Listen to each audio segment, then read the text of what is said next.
नमस्कार, हरिओम. वास्तुशांती पूजन का करावे याविषयी आज आपण माहिती पाहणार आहोत. नवीन घरासाठी वास्तुशांती हा महत्त्वाचा विधी आहे.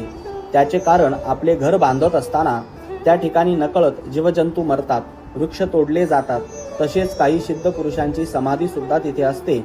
जमिनीला दुखावले जाते.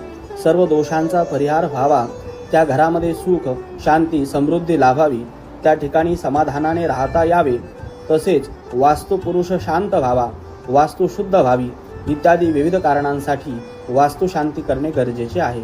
घर घेतल्यावर येणाऱ्या वास्तू मुहूर्तावर वास्तुशांती शास्त्रोक्त पद्धतीने करून घ्यावी. काही कारणास्तव वास्तुशांती जमत नसेल तर उदक शांती करून राहायला जावे किंवा गृहप्रवेश, गणेश पूजन इत्यादी करावे. धन्यवाद.